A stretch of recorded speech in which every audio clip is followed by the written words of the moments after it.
যাচ্ছি রাস্তায়, এইবারে টোটো ধরবো। তো নমস্কার বন্ধুরা, এক্সপ্লোর উইথ মিলন ইউটিউব চ্যানেলের এই নতুন ভিডিওটিতে আপনাদের সকলকে জানাই স্বাগতম। আজ হলো মার্চের 10 তারিখ। আমি চলে এসেছি দেবনগরী দেওঘর। আমরা জাস্ট এক্ষুনি রিচ করেছি জোসিডি রেলওয়ে স্টেশন। করে নিয়েছি একটা অটো। আমরা সেখান থেকে অটোতে করে চলে যাব দেওঘর, অর্থাৎ বৈদ্যনাথ ধাম। জোসিডি স্টেশন থেকে দেওঘর যাওয়ার জন্য আমরা এই ছোট টোটোটি করে নিয়েছি, আর সেটা এই কাকুর রয়েছে। আমি কাকুর এই টোটোর নাম্বারটা আপনাদের সাথে শেয়ার করে দেব আমার এই চ্যানেলের ডেসক্রিপশন বক্সে। আমাদের স্টেশন থেকে 5 জনের পুরো অটোটাকে বা টোটোটাকে হায়ার করে যাওয়ার জন্য চার্জ লাগলো 150 টাকা। বুঝতেই পারছেন, রেট মডারেট আছে। দেখা হবে দেওঘরে।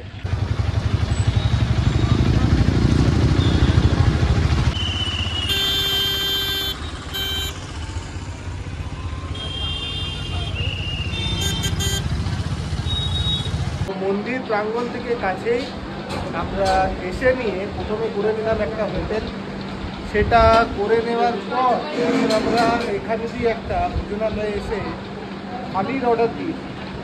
এই হলো সেই ভেজ থালি, যার দাম হলো পার প্লেট 70 টাকা।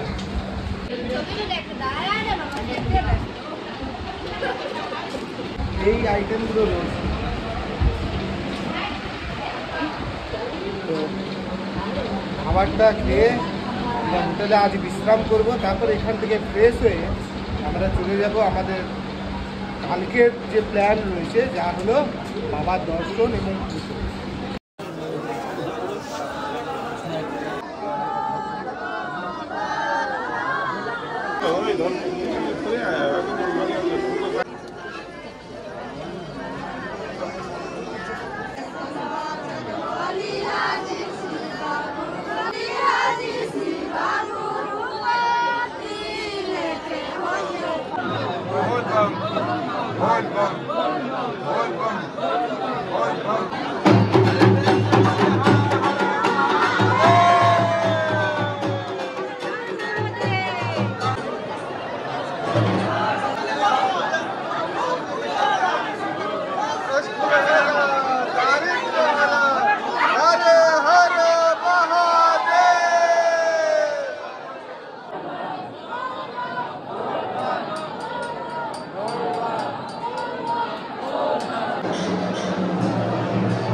তো ঘড়িতে এখন বাজে প্রায় দুপুর 11টা, আর এই জাস্ট আমাদের মন্দিরে ঠাকুর দর্শন কমপ্লিট হয়েছে। আর আমরা মন্দির থেকে বেরিয়ে এখন বাইরের যে পুরো প্রাঙ্গণটা রয়েছে মন্দিরের, তা আপনাদের সামনে এই ভিডিওটির মাধ্যমে তুলে ধরছি। খুব অসাধারণ পুজো করার অভিজ্ঞতা। যতটা টায়ার্ডনেস সকাল থেকে হয়েছিল, ঠাকুরের দর্শন মাত্র কিন্তু সব ঠিক হয়ে গেছে। যাই হোক, এখন এইখান থেকে আমরা পাশের যে দুর্গা মন্দির রয়েছে সেই দুর্গা মন্দির ভ্রমণ করব এবং আশেপাশের যতগুলো বাকি মন্দির আছে সব মন্দিরগুলো আপনাদের সামনে তুলে ধরবো। আপনি তার আগে একবার দেখাবো যে আশেপাশে কত রকমের মন্দির রয়েছে আর এখানে অ্যাটমসফিয়ারটা কী রকম। এই যে মন্দিরটা দেখছেন, এইটা হলো পার্বতী মন্দির, আর এইটা হয়ে গেল মেন বৈদ্যনাথ ধামজির মন্দির।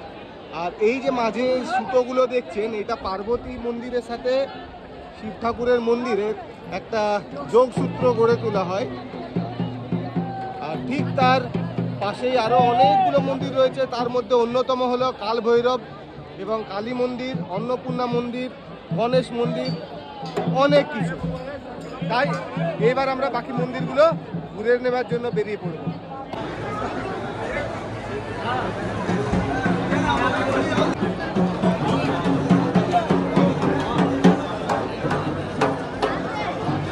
পূজার কাজ তো সম্পন্ন, কি রকম হলো? দারুণ দারুণ। কেমন বাবার দর্শন করলে? একবারে হাত দিয়ে ছুঁয়ে প্রণাম করতে পেলাম বাবাকে, খুব ভালো সাক্ষাৎ হলো বাবার সাথে। এই আশাটা কখনো করতে পারিনি, বাবার এই টানা। কেমন লাগলো? খুব ভালো, খুব সুন্দর দর্শন হয়েছে।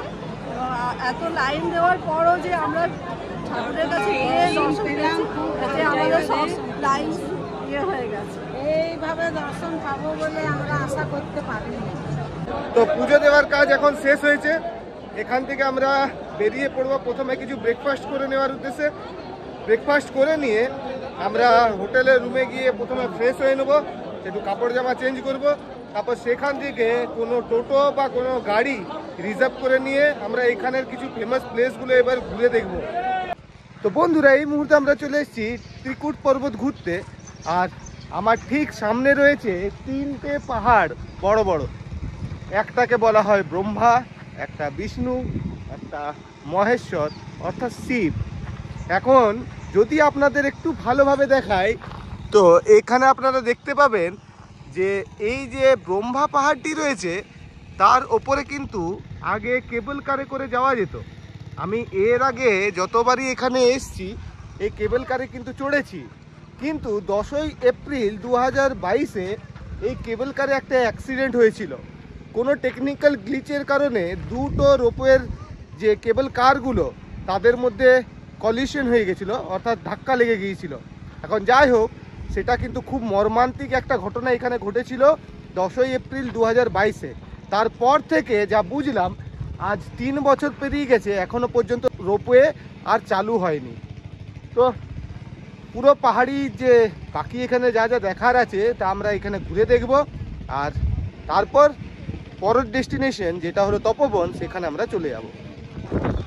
আমরা এখন পৌঁছে গেছি আমাদের এই দেওঘর পর্বের প্রথম যে ডেস্টিনেশন রয়েছে সেখানে। এই ডেস্টিনেশনের নাম হলো ত্রিকুট পর্বত, যা দেওঘর সিটি থেকে প্রায় 22 কিলোমিটার দূরে অবস্থিত। এখানে আসার জন্য আমরা একটা অটো করে নিয়েছিলাম। সেই অটোটা পুরো রিজার্ভ অটো ছিল, আর তার জন্য আমাদের চার্জ পড়েছে 800 টাকা। আমি আপনাদের সুবিধার্থে সেই অটোর নাম্বারও এই ভিডিওরই ডেসক্রিপশন বক্সে মেনশন করে দেবো, চেক করবেন। আর এখানে কিন্তু প্রচুর বাঁদর রয়েছে। এই যে একজন, এই আরেকজন, এই আরেকজন, এরা কিন্তু খুব দুষ্টু। সুযোগ পেলে হাত থেকে যা আছে সব কেটে নেবে। তাই হাতে একটা লাঠি রেখেছি, এই লাঠির ভয়ে শুধু সামনে আসছে না, হলে ফোনটাও কেড়ে নিত। যাই হোক, বাকিটা দেখাই।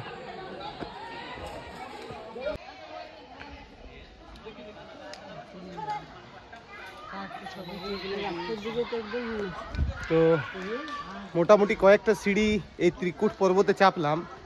আর প্রথম যেটা দেখার আছে এখানে সেটা হলো এই মন্দিরটা। এইটা নয়, তো উপরে মন্দিরটা নিয়ে যায় আপনাদের। হ্যাঁ, শ্রী বজরংবলীজির মন্দির। আর ঠিক সামনেই রয়েছে স্বয়ং বজরংবলী হনুমান। মানুষজন আসছেন। এন্টার করলাম ত্রিকুটাচল আশ্রম, ত্রিকুট পর্বতের এখানে। দেখাই। আচ্ছা, এখানে হনুমানজি কি করেছিল? এই যে হনুমান যে রাস্তার দুটোকে খণ্ডন করছে, ওটা তপবনে আছে, এটা এখানে নেই। যাই হোক, এখন যে জায়গাটাতে আছি সেটা হলো হনুমানজির গুফা নামে প্রসিদ্ধ। এখানের গুহাটা দেখাই, তারপর বাকি কথা হবে। আর সব জায়গাগুলোর মতো এখানে রয়েছে বাঁদর। এখানে স্বয়ং বজরংবলী বিরাজিত।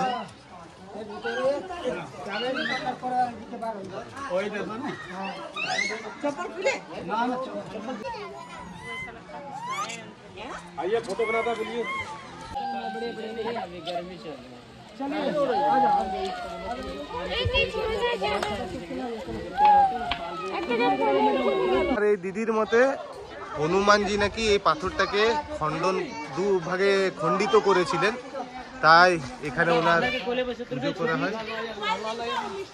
এখান থেকে কিছুটা উপরে উঠে নিয়ে আছে মা কালীর একটা সুন্দর মূর্তি, অর্থাৎ ত্রিকুট পর্বতের এখানে মা কালী বিরাজিতা।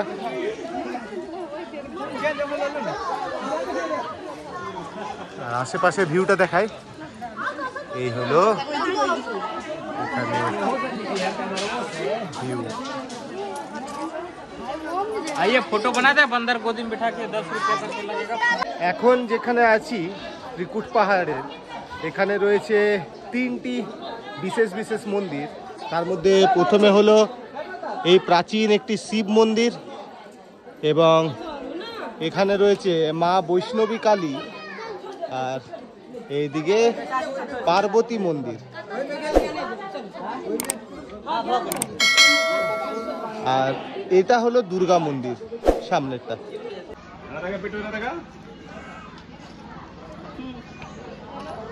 अब वो सिंगल खड़ा रहा हुए रहा बिट्टू।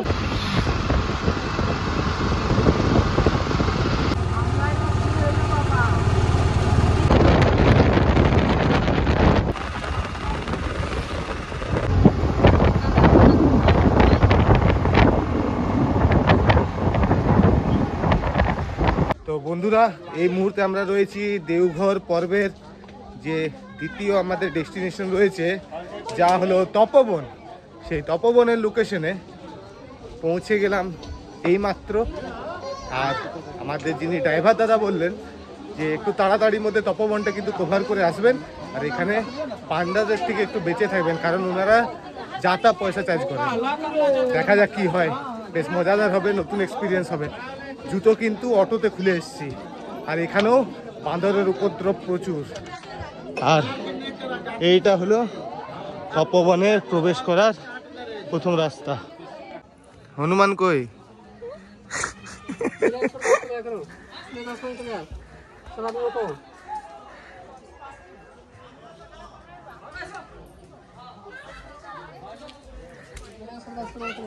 তো সেই ওপরের দিকে যেতে হবে, আর সিঁড়িগুলো ছোট ছোটই রয়েছে, বেশি উঁচু নয়। ওপরে কিন্তু অনেকগুলি ছোট বড় গুহা রয়েছে, যেখানে বলা হয় যে রাবণ নাকি এইসব গুহাতেই তপস্যা করেছিলেন। কথিত আছে, সত্যতা কেউ যাচাই করেনি।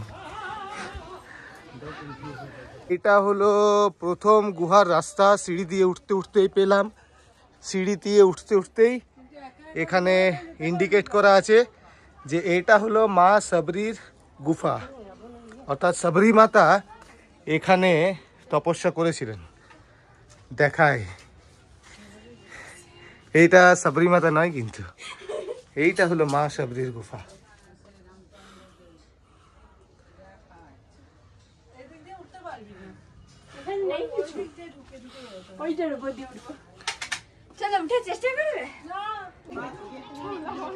এখনই হাঁপাচ্ছে যে, এখন অনেক বাকি, এত তাড়াতাড়ি হাঁপালে চলবে না।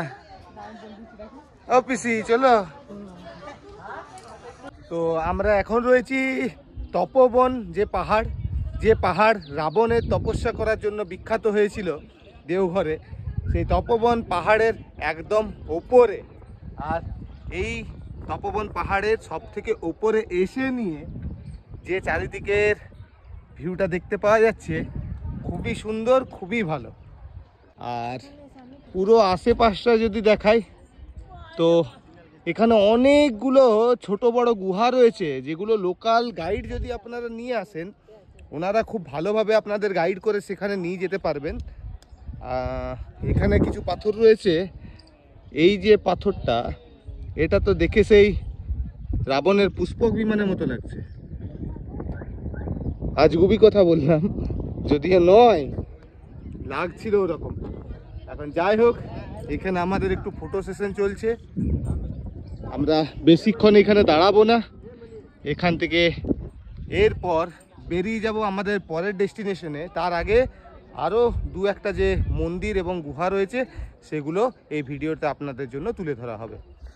তো এখন আমরা এই পাহাড়ি পথ হয়ে যাচ্ছি হনুমান গুফার দিকে। এটা হলো হনুমান গুফা যাওয়ার রাস্তা,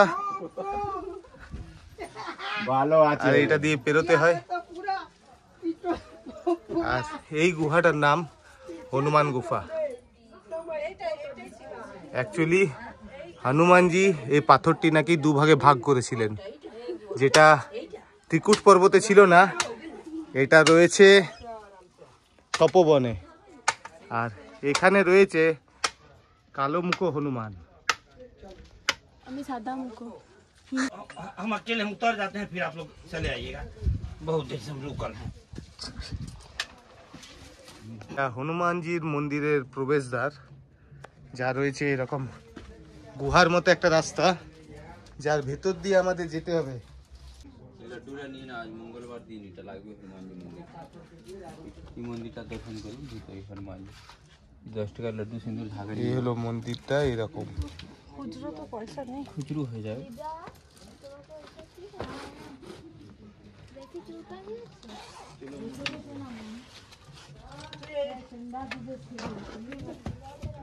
এই হলো গুহার ভিতরে যাওয়ার রাস্তা। এই হলো গুহায় যাওয়ার রাস্তা, যা ঝুঁকে ঝুঁকে পেরোতে হবে। इधर माथा टिका लीजिए भैया, माथा टिका लीजिए यहाँ पे। 3 बार वो मन्नतें नमो बोलिए, जो मनोकामना मांगी वो वासे। इधर देखिए मूर्ति हनुमान जी का दीवार में, यहीं से पत्थर फट कर निकले थे हनुमान जी, और रावण का तपस्या बन किए थे। तिलक ले लीजिए, सब परिवार मिला के अपना हाथ से झंडा के लिए दे दीजिए। গুহা হয়ে যেতে হবে নিচে, ये वाला धागा झंडा में बांध दीजिए। পুরোটা এরকম। अपने मन से पैसा देंगे, ठीक है? ठीक है, कोई बात नहीं। हाँ। जैसा खुशी लीजिए। তো বন্ধুরা, এই মুহূর্তে যে প্লেসটিতে আমরা এসেছি সেটা হলো নৌলক্ষা মন্দির। এটা শ্রী চারুশীলা দেবী ডোনেট করেছিলেন এই মন্দিরটা নির্মাণের জন্য 1941 সালে।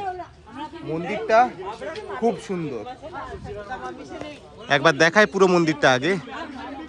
খুবই সুন্দর, এইভাবে মন্দিরের সামনে গার্ডেন রয়েছে, আর মন্দিরটা তো অসম্ভব সুন্দর।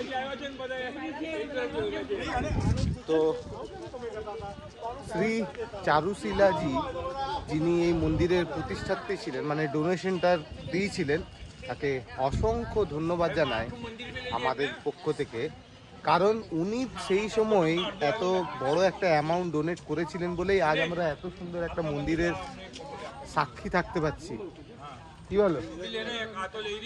তো যাই হোক, এবার মন্দিরের ওপরে উঠবো, দেখাবো। আর মন্দিরটার বিষয়ে একটা জিনিস বলি, আপনারা যদি কেউ বেনারসের হিন্দু ইউনিভার্সিটি ঘুরতে গেছেন, তো হিন্দু ইউনিভার্সিটির যে বিশ্বনাথ টেম্পল, সেই বিশ্বনাথ টেম্পলের সাথে এই মন্দিরের আদলটার অনেকটা মিল আমি খুঁজে পেলাম। কিন্তু দেখুন, আপনাদেরও যদি মনে হয়, মিল কিন্তু রয়েছে।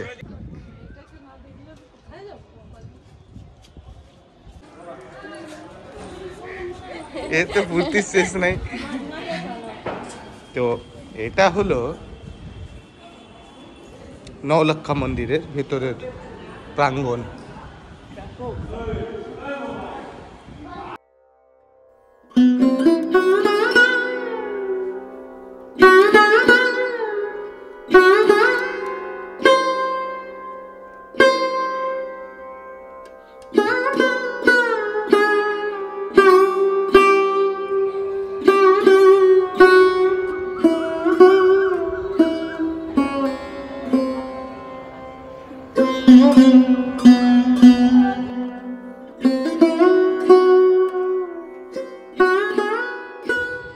এটা হলো আমাদের আজকের যে বৈদ্যনাথ ধামের ব্লগ, তার লাস্ট প্লেস শ্রী শ্রী বালানন্দ ব্রহ্মচারী আশ্রম, এটা কভার করে আমরা এখন আমাদের হোটেলের উদ্দেশ্যে ফিরে যাব। দেখে নি তাড়াতাড়ির মধ্যে।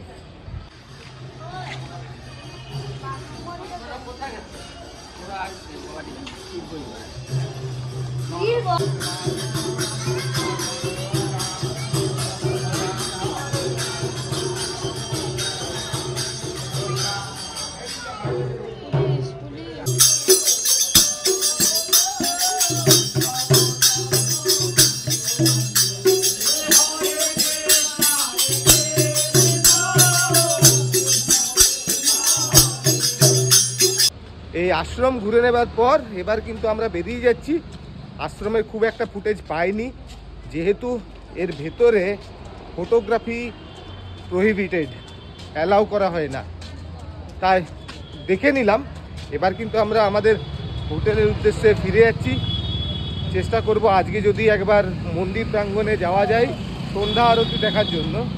এখন বেরিয়ে যাব।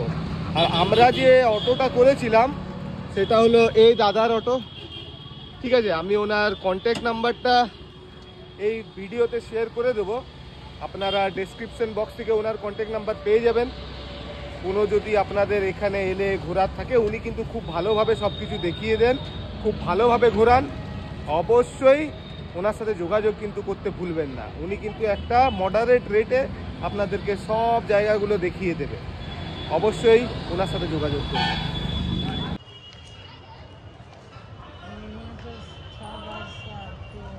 তো ফাইনালি আমরা পৌঁছে গেছি এই শিবগঙ্গার ঘাটে। আর এখান থেকে হোটেলে ফিরে যাব, তার আগে একটুখানি জাস্ট এখানের অ্যাটমসফিয়ারটাকে শেষবারের মতো ফিল করে নিচ্ছি। জানি না নেক্সট টাইম কখন বাবার ডাক পড়বে আর এখানে আসা হবে, তাই উপভোগ করছি এখানের সন্ধ্যের আবহাওয়াটা। যেটা বলার ছিল, যেটা আমার বলা হয়নি পুরো ভিডিওটাতে, সেটা হলো যে এখানে যখন আপনি আসবেন তখন থাকবেন কোথায়। থাকার জন্য প্রচুর পরিমাণে ধর্মশালা রয়েছে, হোটেল রয়েছে, মঠ রয়েছে, বড় বড় লজ রয়েছে, প্রচুর রয়েছে। একটু দরদাম করবেন আর পুরো এরিয়াটা ঘুরে প্রথমে দেখে নেবেন যে কোথায় কোন রেট রয়েছে। কারণ এখানে কিন্তু 2000 2500 টাকার যেমন রুম পাওয়া যায়, ঠিক একই রকমভাবে 500 টাকা, 400 টাকা, 700 টাকা, 800 টাকা এইরকমও রুম কিন্তু প্রচুর পাওয়া যায়, অ্যাভেলেবেল। কিন্তু আপনাকে শুধু সঠিক ঠিকানাটা খুঁজে নিতে হবে। বেটার হবে মন্দিরের কাছাকাছি কোনো একটাতে থাকবেন, তাতে আপনার সকালে যখন স্নান করে মন্দির যাবেন দ্রুত অ্যাক্সেস করতে পারবেন মন্দির। খালি পায়ে যেতে হয়, আপনি জুতো হোটেলের মধ্যে রেখে নিয়ে চলে যেতে পারবেন মন্দির। এখন তাই আমরাও এটাই করেছিলাম যে মন্দির থেকে খুব রিচেবল ডিস্টেন্সে আমরা হোটেলটি করেছিলাম। আর সেই হোটেলের জন্য আমাদের চার্জ পড়েছিল পার ডে 900 টাকা। একটাই রুম নিয়েছিলাম, ডরমেটরি রুম, আর সেই রুমে আমরা টোটাল 5 জন রয়েছি। তাই বুঝতেই পারছেন একটা বাজেট ফ্রেন্ডলি ট্রিপ আমাদের জন্য এটা ছিল। আপনারাও যদি এরকম বাজেট ফ্রেন্ডলি ট্যুর করতে চান তাহলে আমার এই টিপসটা কিন্তু নিতে পারেন। বাদ বাকি আপনার যেরকম বাজেট থাকবে আপনি সেই রকম হোটেল কিন্তু করতে পারেন। আপাতত এইখানে আমরা সন্ধ্যা আরতির অপেক্ষায় রয়েছি, খুব তাড়াতাড়ির মধ্যে শুরু হয়ে যাবে, তাই সাইনিং অফ।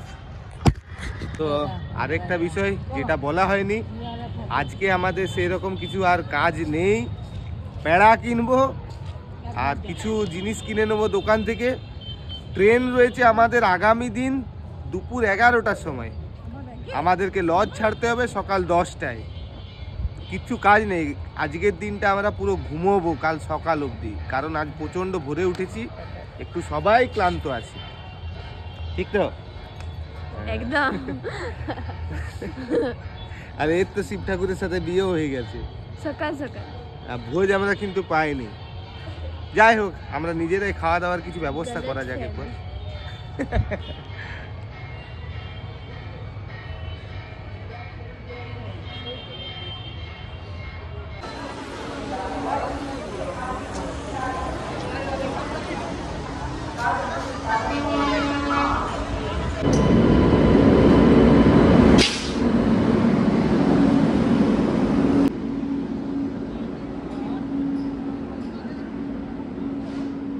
তো ফাইনালি এখন আমাদের বাড়ি ফেরার পালা। আমরা চলে এসেছি জোসিডি রেলওয়ে স্টেশনে। 11টার সময় রয়েছে Buxar Tatanagar express, 5 minute late আছে। আমরা সেই জন্য ট্রেনের অপেক্ষায় রয়েছি। 2 নম্বর প্ল্যাটফর্মে ট্রেন আসছে, সেই ট্রেন ধরে আমরা কিন্তু ডাইরেক্টলি চলে যাব পুরুলিয়া, অর্থাৎ আমাদের বাড়ি। তাই ভিডিওটি দেখার জন্য আপনাদের সকলকে অনেক অনেক ধন্যবাদ। এই ধরনের আপডেট পেতে আমার এই ইউটিউব চ্যানেলটি এখান থেকে সাবস্ক্রাইব করে নেবেন এবং ভিডিওটি ভালো লেগে থাকলে ভিডিওটি লাইক অবশ্যই করবেন এবং কমেন্ট বক্সে এই ধরনের ভিডিও সম্বন্ধে আপনারা আরও কী তথ্য জানতে চান তা অবশ্যই মেনশন করতে কিন্তু ভুলবেন না। থ্যাংক ইউ অল এই ভিডিওটি দেখার জন্য।